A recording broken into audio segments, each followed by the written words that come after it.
So how do you bring new life into the classic tale of alien pods supplanting the human race? Well, let's see how filmmaker Philip Kaufman's interpretation fared. 1978's Invasion of the Body Snatchers.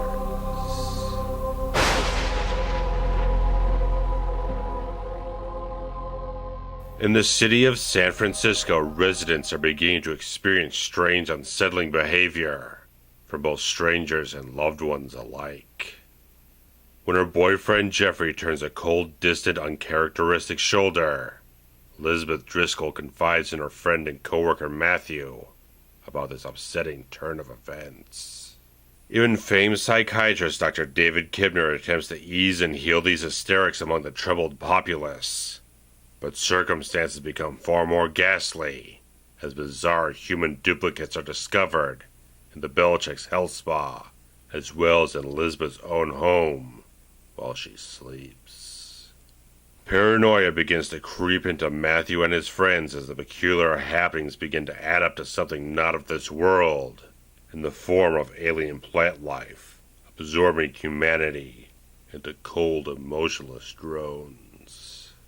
Now as terror begins to grip those who still know what fear is, the bleakness of this alien menace looks to mindlessly erase every passionate trace of humanity from the face of the planet.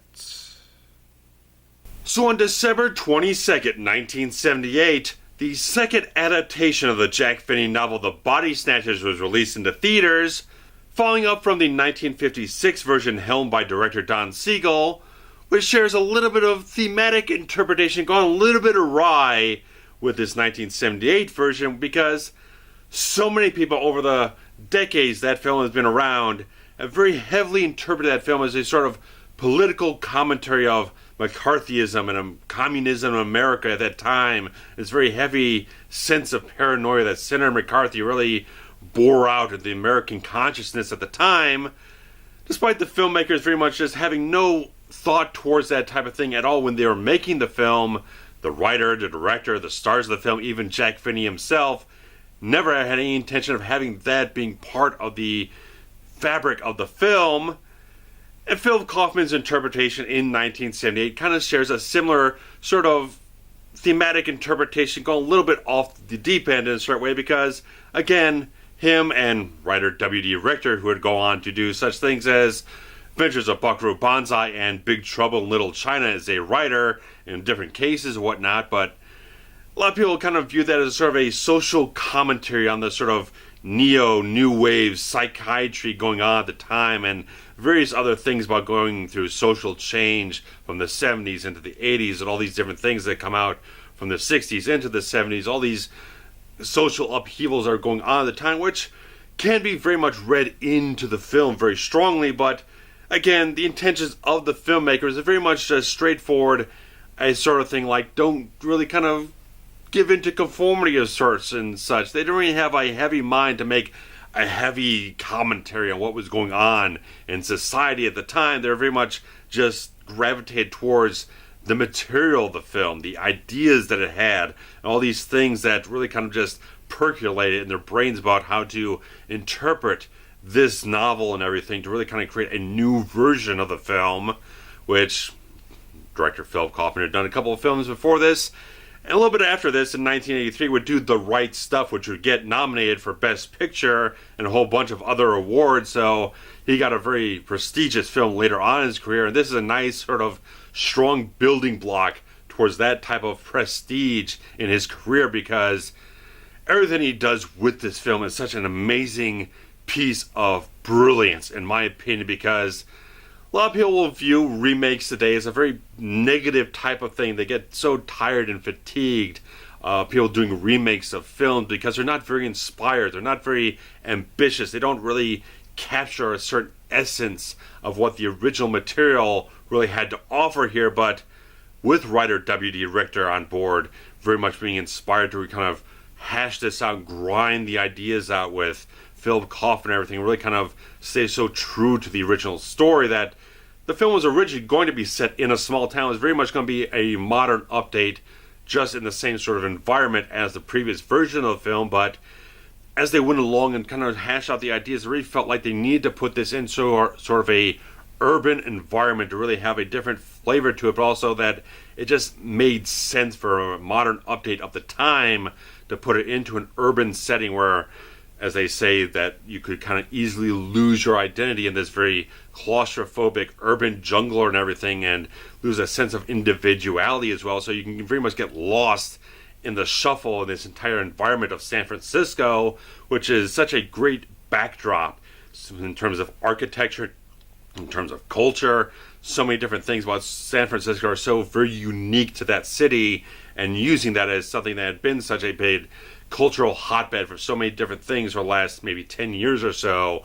It was such a nice idea to put it in San Francisco that had so much interesting stuff to use towards its advantage in the storytelling of the film. And because they made the change of the environment of the story so late in pre-production, about a month out from the beginning of principal photography, they had to have W.D. Richter there in San Francisco hashing out the script, being there on set for most of the time to really kind of nail everything out, really absorb the vibe of the city and add all that stuff into the very fiber of the script and everything. It's amazing how well this film turns out. So absolutely pitch perfect and polished. Everything comes off in terms of how everything is absolutely directed and shot, and how it's absolutely beautifully written between all these characters, and this subtle build-up, the slow burn of this film, getting all these creepy, ominous things starting out right from the beginning of the film as you see the spores and whatnot really kind of elevating and floating out from this dead planet or whatnot, and floating through space, and getting all these shots of the plant life being sort of slightly mutated as it all falls down on the earth, and all the little things that Phil Kaufman adds into the background of the film, just adds into the ominous atmosphere of this film. Just when you see cameo of Robert Duvall there as the priest swinging on the swing set, feels out of place. And even you have the school teacher there with the children. That's also another little subtle thing that it's already begun. The invasion has already begun. All these people really starting already to be transformed into these alien life forms. It's already begin to penetrate into the humanity of the entire world here. So it's like right from the beginning of the film, you get these seeds planted into the fiber of the movie that it's just creepy. The whole film just has this great German expressionistic style to it, this beautiful stark contrast of lighting and mood and atmosphere, and just how you can have with the cinematography of this film done by Michalak, who had done Taxi Driver and go on to do stuff like Raging Bull and The Lost Boys and The Fugitive. This guy knows how to shoot a film, and he shoots his film absolutely brilliantly, because, like I said, how they use everything with the cinematography in this film just adds into the atmosphere, the mood, the unsettling paranoia that creeps into the film right from the beginning of it. Just how everything kind of lingers on certain shots, how you have just this early shot of just this camera pushing down this hallway, just gives it another type of angle, another feeling overall, becomes much more permanent, draws you into something that feels uneven, feels off kilter in a certain way. And so many times throughout the course of this film, they just use such brilliant angles and lenses and everything like that to create that sort of off kilter feeling at times when things start definitely feeling a little bit off balance and things get really strange and bizarre and everything. They tilt the camera a little bit, or they'll use some very unsteady type of handheld camera work to really just get you into this sort of mindset of the characters where things are just kind of spiraling out of control around them, and the world just feels completely turned inside out and backwards on everyone. It just has this great sense of just having the mood of the film just permeate so strongly, because the visuals just capture something so ominous about the world as it slowly changes subtly around the characters. Some of them, like Brooke Adams' character of Elizabeth, notices all this stuff subtly changing around here, and you see all these shots of these different people looking strange and just having these blank expressions, or just everyone staring in a certain direction, or just the behavior subtly of people just works so absolutely brilliantly. There's so much of the direction and the cinematography pulled together to create such a mood for this film that it comes out so absolutely strongly. I cannot talk so enough about the brilliance of the cinematography in this film. Just again, how it uses so much intense shadows in this film. There are so many points in time where there's so much more shadow than there is light. Almost like as the film progresses further and further, there's more darkness than there is light in the film. It's so strongly expressionistic and abstract in how it lights things and shoots things at certain points in time to really get you very psychologically into the narrative of the film and everything. You start seeing the world through the eyes of these characters and how the camera is just set up in so many instances to just see how this world completely angles itself to a different place, and how all these human characters no longer feel like this is their world, that it fits anywhere close to what they know. Everything just doesn't feel right anymore. And there's so much of how well the film is absolutely brilliantly shot, and just how Philip Kaufman uses all these subtle tricks throughout the entire film.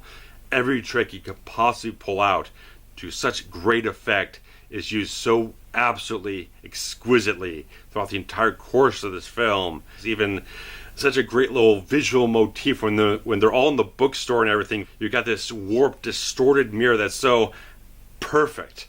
It's just this perfect intention of the film to have this strange warped out mirror. It's such a perfect type of thing to just have visualize in the film before things really uncover themselves in the course of the movie, where you're just seeing people who seem to be who they are, but underneath they're a distorted, abstract type of construct of who they appear to be. So it's like so many of the visuals of this film just are absolutely inspired, and they just did everything with such great intention, and all these little things, great attention to detail with the visuals of this film in so many absolutely amazing cases. I cannot praise the visual style of this film enough. It's absolutely just brilliant in my view. But also the brilliant thing in addition to all that is this all-star cast of actors. And starting out here with Donald Sutherland, who is just a complete acting legend. The guy's been working for so long and doing such concrete work. He does a solid piece of work as the lead of this film, as the character of Matthew, this health inspector, civil servant, who's this sort of everyman type of characters. There's no one in this film that ever feels like they're larger than life, or they're anyone who feels like they're a typical sort of protagonist in a certain way.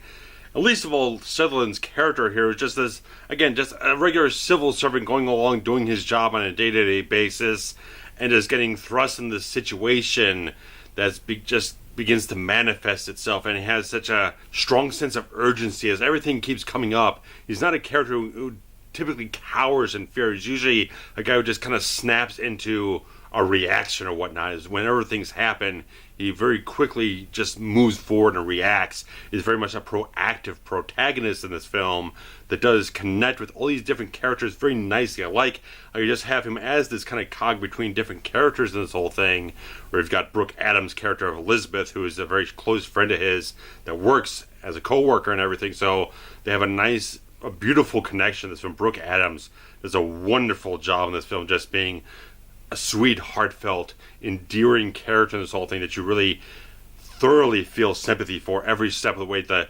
emotional distress that she goes through dealing with her boyfriend of Jeffrey and everything, seeing how he's changed and not understanding what's going on and everything, how it kind of just tears her apart at certain points in time, and confides in the character of Matthew, and just building up this great relationship, this great emotional bond between these two characters. They click so beautifully in this film, and you feel so much for these characters, and just like the terror that they go through, you just feel it so strongly, so genuinely with all the characters in this film.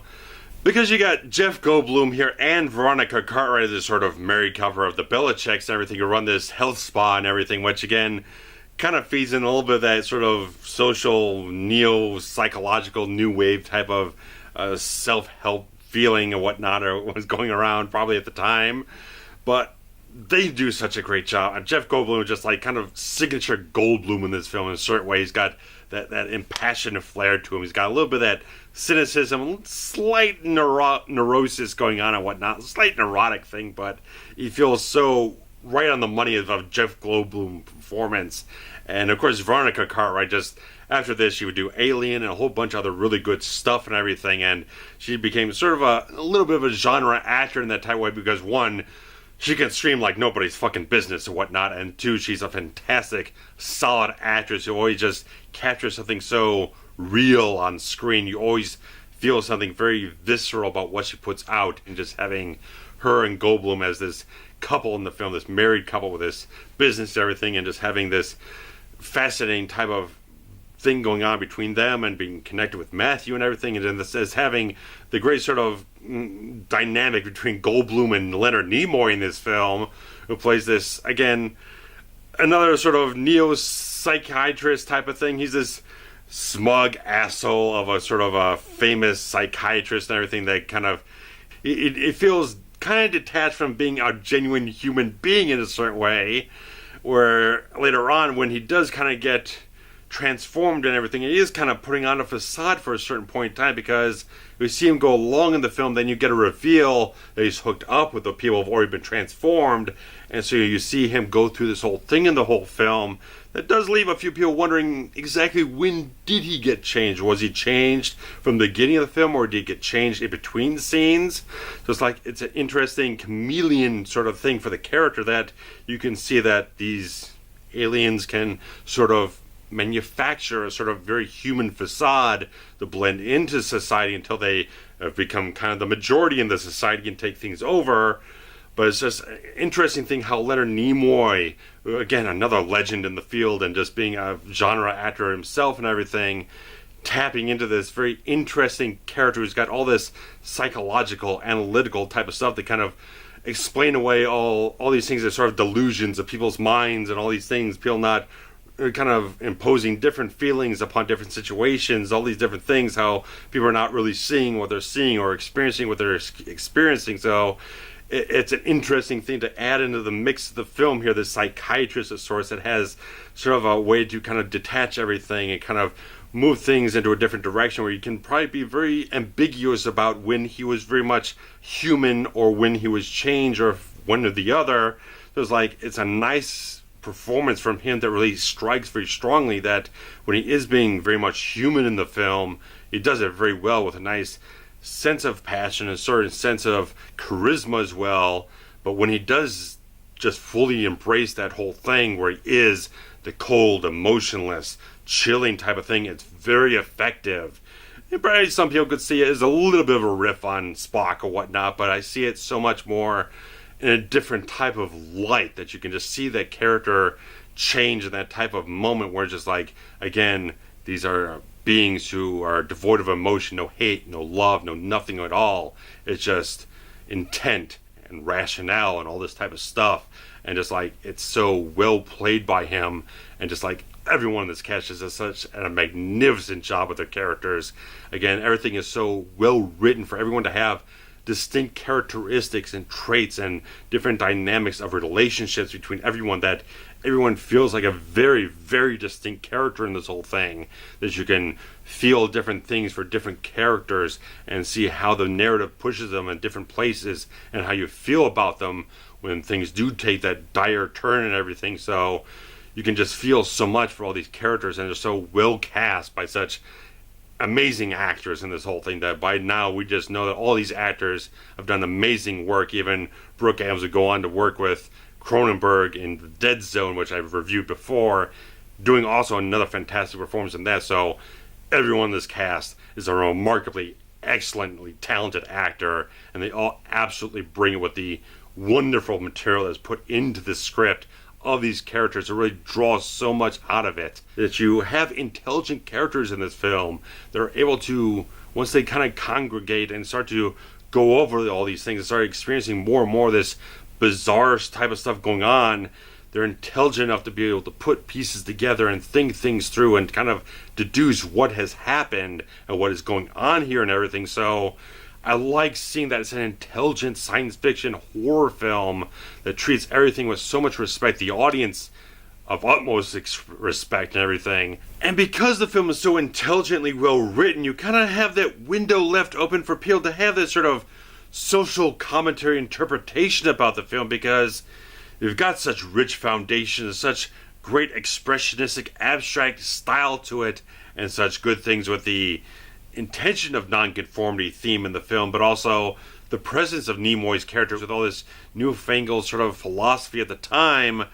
You can kind of read into it as sort of a reflection on society of the time and all the social upheaval things that are kind of melding itself throughout the entire course of culture and everything at the point in time this was made.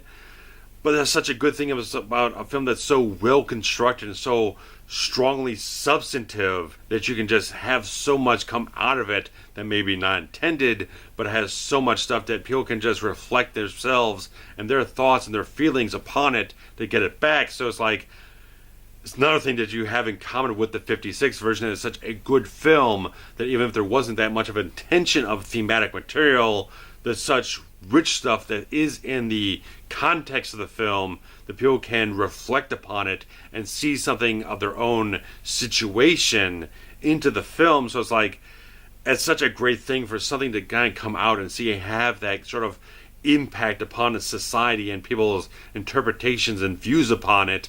It's like, you can have a certain director's intention, but once it's out there in the world, people can view it and have these different opinions and all these different perspectives on what you've created there, this piece of art. It's like, it's such a great thing with something that's so well done and so well constructed, and having so many other great elements throughout this entire course of the film to feed into so much of the effectiveness of the terror of this film, because the effects work in this film is absolutely fantastic. All the stuff they do with the practical effects, the mega effects, some of the little special effects they do at the beginning of the film with the plant life kind of floating through space on the solar winds and everything, that leaves a good, strong impression. And just like the pods and the ghastly type of melding, inhuman type of stuff as the people get duplicated and everything, just like it has that gross type of feel to it. Just like, it's creepy, it's just skin crawling type of stuff. Just like, ugh, just like, it just gets right underneath your skin. It's just like, it's disturbing as living hell because it looks so good, it's so well detailed, and just having the pods look so absolutely authentic and everything, just everything has such a great textured realism to it. Like, nothing with the effects in this film fall off in any type of way. It all looks really, really great. Even the stuff that just you almost can't even look at still comes off very, very, very well in this film. Effects guys did such a fantastic job in this film. Top-notch type of stuff. And even the score of this film, which isn't as prevalent as a lot of films have score prevalent in, but where you get the score from this film just weaving itself into, it's like, it really just underpins everything so very well from this composer. It's like the only film he ever did. There's this American jazz pianist and sort of a psychiatrist in his own right, and just like what he did with this film, just he felt like he hit such a perfect note with this film that he wanted to go on the high note, one and done, getting great score put out there in one shot, and just never went back to scoring another film ever again. It's like, that's such an amazing little thing. It's like, I did it one time, I did it fantastically, and I'm out. It's kind of a nice thing. It's kind of a nice thing for an artist to say, that's a masterpiece for me. I'm just going to leave it as it is, and that's what I've done. That's my entire body of work. I'll leave it that way. It's kind of a nice thing, and just like how this thing just incorporates such interesting sound design with the music and everything, from fantastic Ben Burtt, who had worked on Star Wars and definitely got Oscar recognition off of that. This guy just created, again, he is very much fixated on very organic type of sound, stuff that really was like synthesized or whatnot, stuff you could go out into the world and really kind of draw out of real life and just kind of tweak and mix together whatnot, create these interesting sounds of like the pods birthing out people and mutating everything. Or just the thing that everyone knows about this film is that fucking shrill scream. That is the thing everyone who's seen this film remembers that scream, and that was something he put together from like pigs and a few other little things that just have this almost human, but just like, it's not quite human type of thing that just, oh god, that's the thing that just scares the shit out of me with this film. Just that scream is just so spine tingling, chilling. It's a perfect piece of sound design from him. He does a fantastic job with this. And again, mixing that sound design stuff with the beautiful work with the score that just, again, can kind of twinge your nerve with tension and whatnot at certain places, or just bring in such a really nice but also haunting type of underpinning of a score or whatnot. Just like, it's such a wonderful piece of work that just has the right touches here and there that doesn't quite sound like anything else, but just sounds so absolutely right on the money for the style of the film, the feel of the film, everything else. So well done. And the absolute terror of this film is so beautifully and perfectly constructed, because it just, again, comes so much out of that core idea, that this brilliant idea Jack Finney had writing that novel, and just been adapted so many times, that because you got this great premise of just this alien organism race or whatnot, this species that just happens to come to Earth and just slowly begins to absorb humanity into itself, but stripping all the emotion out, all the things that really kind of define humanity, the love, the fear, the anger, the passion, all these things completely stripped away in this sort of oppressive horde of these sort of mindless drones in a certain way. It's like no one has any sort of confliction, no combat, there's no anything and whatnot, there's no confrontation, everyone's completely narrow-minded, focused on just like, this is a race that just does this to survive and adapt. It's not malicious, it's not hate, it's not conquering. It's just like what they do is just sort of like a mechanism that just does what it does because that's what it's just intended to do. It's a terrifying reality to just see this world shrink and shrink and shrink upon you, where everything else gets turned upside down. The entire world becomes something completely alien to you, and this sense of claustrophobia and this paranoia that you can look left or right or wherever you want to. It's like you can't look at anyone and not think that there's something not human about them. Just like human race is being alienated on their own planet, in their own world. It's a terrifying thing. Just think that your world is transforming itself around you in such a subversive type of way, and just seeing how just masses of people just start carrying around and transporting all these pods and everything later in the film in the cover of night, and knowing how this thing is just going to continue to spread and spread and spread, and just like it so quickly happens throughout the course of the film, and just how it just builds and gets to this climax of Donald Sutherland's character of Matthew loses Elizabeth in that moment, just how she disintegrates in his arms, and that just chilling duplicate just pops up and whatnot. Just like these things just build and just crush characters and just twist things around, and just having again this build up of everything, and just like the ending of this film is one of the most terrifying things I'd ever seen at the time when I first saw this, to the point where I could not watch this film for another decade. The ending of this film terrified the shit out of me the first time I saw it. Mainly because Ben Burtt was a brilliant sound designer and created the most shrill scream, most spine-tingling, blood-curdling scream you've ever heard in a film ever. In that final moment, every time I still watch it, because of that sound design and that hook, that stinger at the end of the film, is so absolutely terrifying and so absolutely grim and so just dystopian in a certain way. Just such a dark ending to the film, so cold and grim. It just like, oh man, it just fits so well. You could watch this so perfectly with like a film of like John Carpenter's Apocalypse trilogy. Like you could watch Invasion of the Body Snatchers 78 right next to the thing and have like almost the exact same type of themes and feelings and oppression and paranoia going on in both these films. That'd be a brilliant double feature to watch. Just like both those films just hit off such a good thing and have such a great ending in a certain way and different types of feelings, but they just have this foreboding, grim type of ending that just like pure horror, and just like it feeds so perfectly into everything the film is going for, just not leaving with anything of a sense of hope.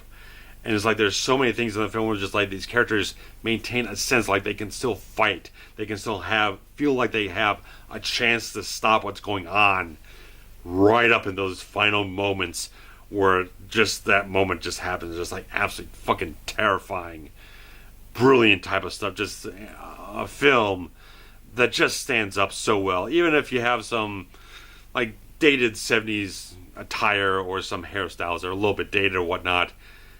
The filmmaking qualities of this film are absolutely timeless.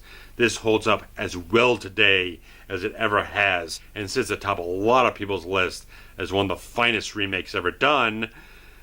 And there are a couple other remakes of this entire thing, where there's a Abel Ferrara film from 1993, which I'll be doing a mini review on, be coming up. And then there was this real travesty of a version in 2007, which had Nicole Kidman and Daniel Craig in it, but like half the film ended up on the cutting room floor, and they brought in the Wachowskis to kind of rework and reshoot a whole bunch of stuff. It turned into a big mess that I never bothered to watch, and not a lot of people tend to give it any kind of credit whatsoever. But this film, made on $3.5 million, made almost $25 million just at the U.S. box office alone. So this was, by that account, a smash success. So this has been a very well-regarded film over the years. Maybe a few middling reviews at the time based on what people were interpreting out of the film, but the execution is untouchable. Everything in this film just absolutely, I couldn't change a thing about this film. There's not a flaw I can find in this movie. There's not a flaw in the effects, in the editing, in the cinematography, the direction, the writing. Everything is such an impeccable level with this film. It's an amazing piece of work. I just love this film. It's so perfect. In my opinion, I can't change it. It's one of the best horror films ever made, one of the best remakes, absolutely, of any genre whatsoever. You can't get much better than this. Seriously, guys. It goes like Invasion of the Body Snatchers, 78, The Thing, right, The Fly, and a few other little things here and there, but not a whole lot. So it's like very prestigious group to be in. If you guys have never seen this film, you should absolutely, positively grab a Blu-ray, whether it's one of the regular Blu-rays, the Scream Factory Blu-ray. Just see this film. It's a fantastic piece of work. And so, guys, I'll leave you with that. If you've seen this version of the film, I'd love to hear what you love about it, what you feel about it. If you have read certain social interpretations of the film, certain commentary you feel the film kind of has reflected upon itself and the time it was made in, I'd definitely like to hear what your thoughts and feelings are, and kind of the legacy of the Invasion of the Body Snatchers sort of remakes and all that type of stuff, interpretations, whatnot, adaptations. So it's a very story type of thing, and like I said, the Abel Ferrara version will be getting a mini review shortly after this, so stick around to check that out, guys. So I'll definitely be talking about that soon. Get your comments, the thumbs up, the like buttons, all that type of stuff. Wonderful stuff. I love seeing you guys here, enjoying the stuff I put out.